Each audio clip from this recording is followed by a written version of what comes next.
What is up with it? Today we are back. We are going to be watching a high ranked gameplay where I am playing GP Luffy versus Sinners on Bonney. I was probably around rank 5 when this happened. This was a little over a week ago.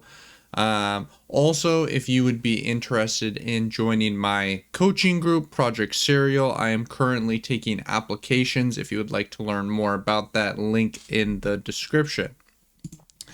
But going to go ahead and win the die roll and choose to go second. Oh, can we see that opening hand? Can we see the opening hand? Oh, I might have flubbed.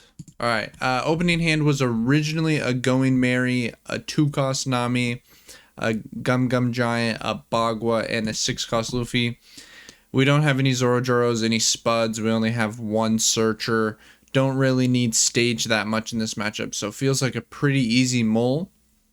This is not that different of a hand, but we have a Spud instead of a Bagua, and a Luffy instead of a stage, which, you know, those are two playables. The other hand before didn't have any playables, so we're pretty happy with that. Bonney can definitely be a tough matchup, particularly if they God Curve you. 3-cost Bonney is a really good addition to the deck. I think in OP12, GP Luffy was probably pretty decently favored. I'm just gonna pass here. My start not being the strongest, kind of feel like I need my opponent to miss some stuff, and they do in fact find the Cavendish, which is not a great start for me. They are also electing to starve me. So this is going to be a really fun game where both players stare at each other for a while, I think. Here I'm just considering, do I ever want to play the 6-cost Luffy rather than the Spud? I think ultimately the reason to not play the 6-cost Luffy is that we get an additional swing when we play it next turn. But gonna go ahead and swing 7 at the Spud. We'll go ahead and give a 1k. They're gonna do it again, and of course we are going to counter again. Them playing X-Drake on this turn means that the starve is working. They missed a pretty crucial turn. If they had played Hody here instead, we would have been in a lot more trouble. The Hody would have still gone 2 cards out of our hand, but would have been an 8k body rather than a 5k body. It also would have let them draw a life, which is very good for them when we are starving them. So this is a very interesting turn. We have a lot of different things we can do. Access to about 11 Dawn total. So we can still play this Luffy and this Zorojuro, and we still have a Dawn left over. Or we could just play the Luffy and we could swing big into this Cavendish twice. One of them is for sure always getting blocked.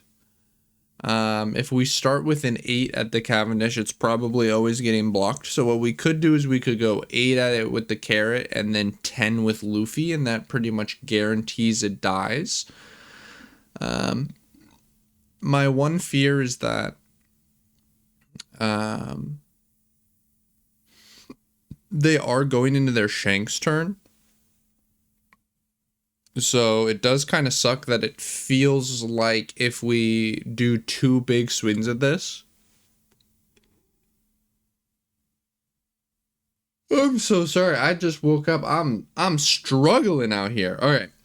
Whew, I gotta lock in. It does suck if it feels like we do 2 big swings at this. They play the Shanks, they kill one of them, and then like we just have like really no board presence. So electing to, you know, just go 7-7 and say, hey, I hope you don't have a bunch more 2Ks in hand. And thankfully they don't, and they have to double 1 here, which is really incredible.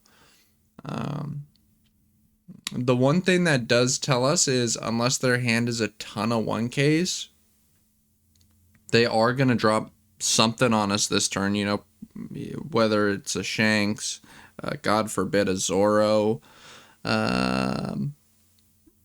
Could even see like a kid come down and they just leave it standing. Okay, and here's the Shanks, which is not exactly what we would be hoping for. I mean, this is definitely best case scenario for them. I mean, I think they just have to kill the Luffy here. I think anything else would be pretty silly.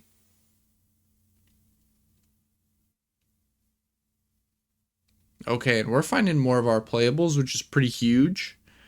So we could play two Thanes and tap the two small creatures and swing over both of them. Or we don't have enough Dawn to do all that, do we? We have 13 Dawn. Okay. We could technically play both Spud, Zorajuro, and DMG. We only get to swing 7 at 6, 6 at 5 in that scenario. But it is technically an option.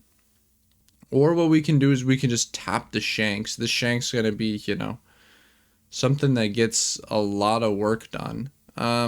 No real reason to start 6 at 6. This is definitely a misplay, especially when they've shown they don't have 2Ks. Oh, I guess the reason you start 6, they don't have leader skill. My bad. I just assumed they have leader skill because they always have leader skill, but in this situation they actually did not. Because they elected to not swing with their Cavendish last turn. Maybe that could be seen as a bit of a mistake from them. Just going to go all in on this Shanks, saying, you know what? It's not really reasonable for you to swing 9 at this Spud anyways. It's pretty unlikely that you do that sort of thing. And if you do... Ooh, I'm struggling out here, yo. If you do, you know what? That means that the rest of your turn was super weak. So I'm not going to be too upset about it. So I think the question here is, do we start to turn the corner now? Or do we wait another turn? It looks like we've decided to wait another turn. Oh, the opponent, very interestingly, choosing to tap the Sanji and Pudding. We're going to go ahead and play the stage, which actually finds another stage, which means we can double boost this Spud. Doing that means... Oh, wow, and we find another Spud. Wow. Wow. Double boosting this means it's out of range of Carrot. I believe last turn there wasn't anything on the board for him to Carrot. Or no, there was this Zorajuro, right? Yeah, there was a Zorajuro. So he probably just actually doesn't even have it unless he top decked it, which is not impossible, obviously.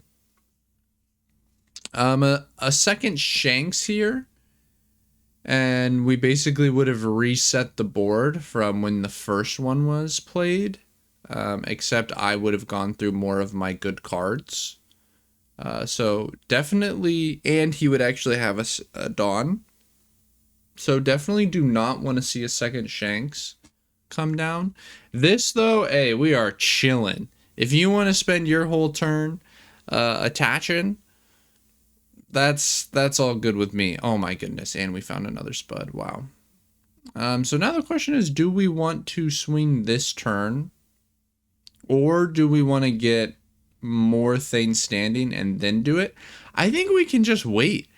The opponent is not pressuring us at all. We have infinity counter in hand when they eventually do start swinging at us. We really want to take life.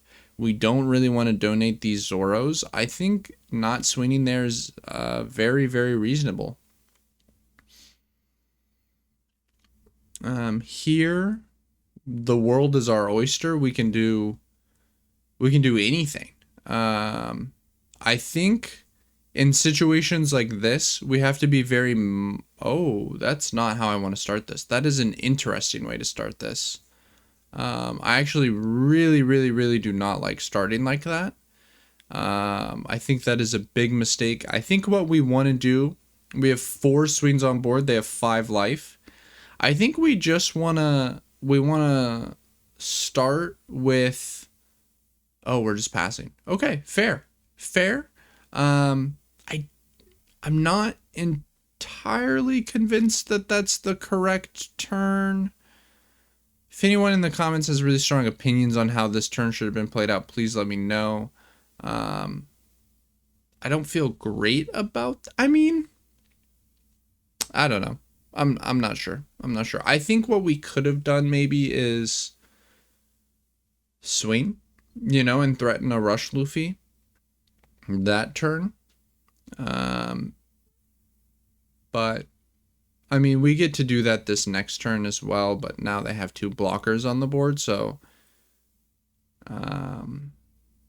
and they filtered out a 2K actually, which is pretty notable. Their hand's got to be pretty strong if that's what they're doing. Especially because they already have a kid on board. I mean, filtering out a 2K when you have a kid on board is pretty interesting.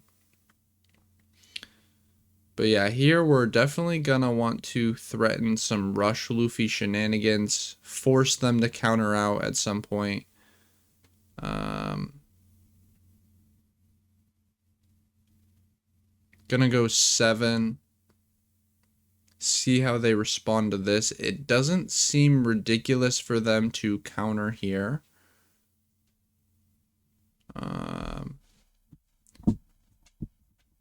If they take this, they have to be a little worried. What if I DMG 699?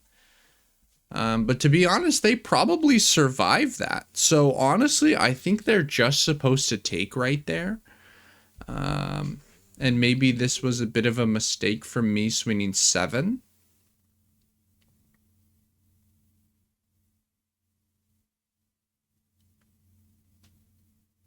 Here, I think we try to just poke a 6. Or do we pass? We did get the block. I don't think we can really ever threaten lethal here. But the opponent is playing very scared for reasons that I'm not exactly sure of. I'm not sure what sort of hand structure they could have that makes sense to block there. Maybe they blocked there just to free up space on the board. That's definitely possible, that they didn't want to have to play over any of their board next turn. That said, I don't even know how much sense that makes. I mean, who says they need to play anything, right? If you got 5 creatures, one of which is a kid, and you got a ton of counter in hand, which they should, I feel like you can just attach Dawn and Sweden. I mean, I know that's not a play pattern that you normally see from a control deck like Bonney, but sometimes you got to flip the script, if you ask me.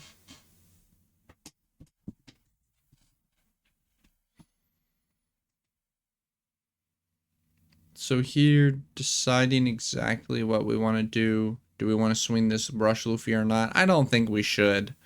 I mean, they have 2 life, a blocker. We're never really doing too much.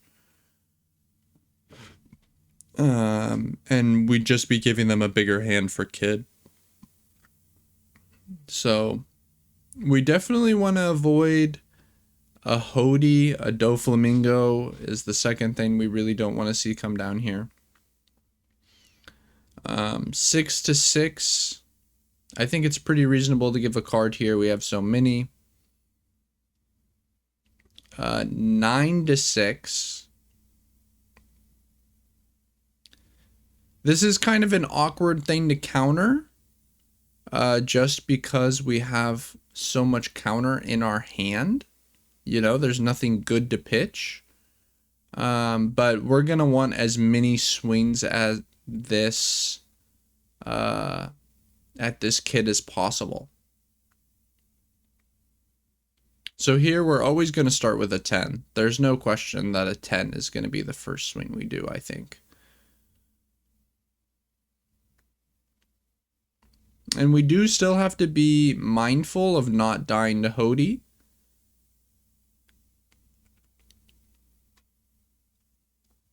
So 10, they're going to rest the Luffy, of course. No surprise there. I imagine a block is coming down here a lot of the time, but the opponent has demonstrated that they have a ton of counters, so that might not necessarily be true. Gonna go ahead and go 10, see how they respond.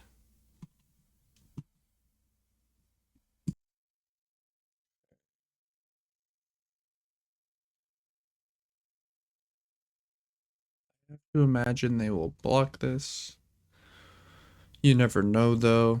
Yep, gonna go ahead and give 2-1, which we are thrilled with, because we're actually just gonna, after that, go 8-8. I guess they didn't want to block because they didn't want us to do one big swing at it, which, you know, depending on their hand structure, that makes a ton of sense, but we do get to punish this by just going poke, poke, poke, poke, poke, and we still get to leave up 3 Dawn with all this amazing counter in our hand. You know, having what, like 11 cards in hand? I guess only 10. My bad. But no problem. 10 cards in hand, including a Gum Gum Giant, including a couple Bagwas. Opponent is going to go ahead and Hody. Not exactly sure what that means. I guess that means it was like their only real playable. I'm not even... no, I guess it's fine. I was gonna say I'm not even entirely convinced they're supposed to play it, but they are. I'm just tripping. Definitely feels like we should be countering this one way or another.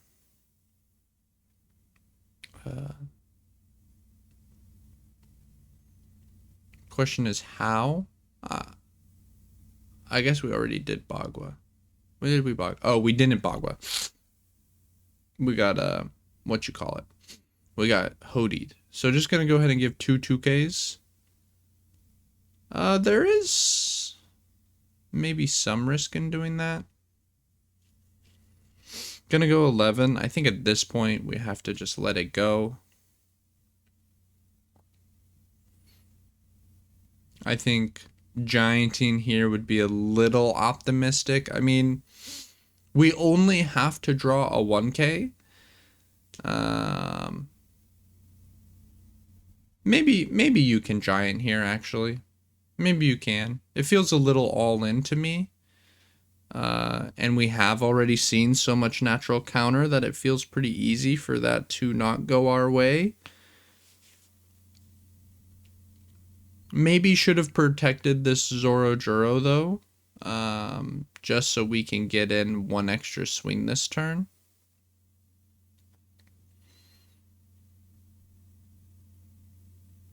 Because I believe, if I'm not mistaken, we do have the Dawn to be able to hit all of these if we want. Yeah, we could have just kept going 8 at it and guaranteed that it dies. This way, however, we don't guarantee that. I guess, actually, that's probably a lie. We probably wouldn't want to go 8 with all of them, because even if it dies, we wouldn't be able to leave up any Dawn. So that's probably not true.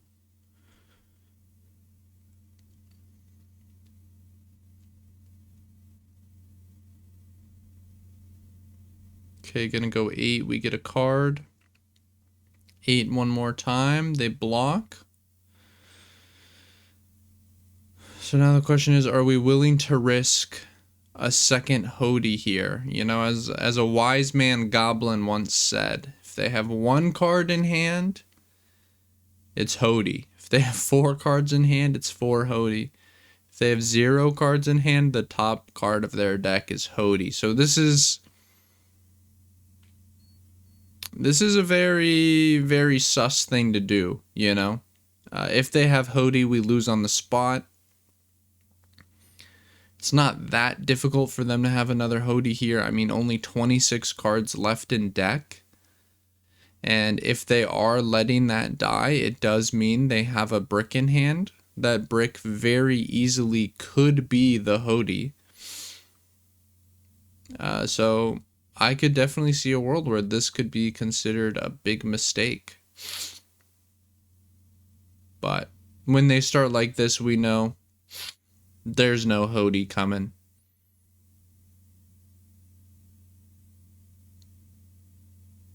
Gonna go ahead and pitch the Bagua. Gonna go ahead and go 6. We're gonna go ahead and let that go. Actually, not wanting to let the Cavendish poke it for free. If you want to swing the Cavendish without committing any Dawn to it, you are gonna have to go at my life. Gonna go ahead and play the Mihawk. And yep, gonna try and swing at this Luffy, which we will go ahead and give a 2k for. And then, yeah, they're just gonna go 14 at the Luffy, which of course we will have to let go. So not the best situation unless we find DMG, and you know what they say, hey, God is good. God is good, you know, it's that simple. It's that simple. Wow.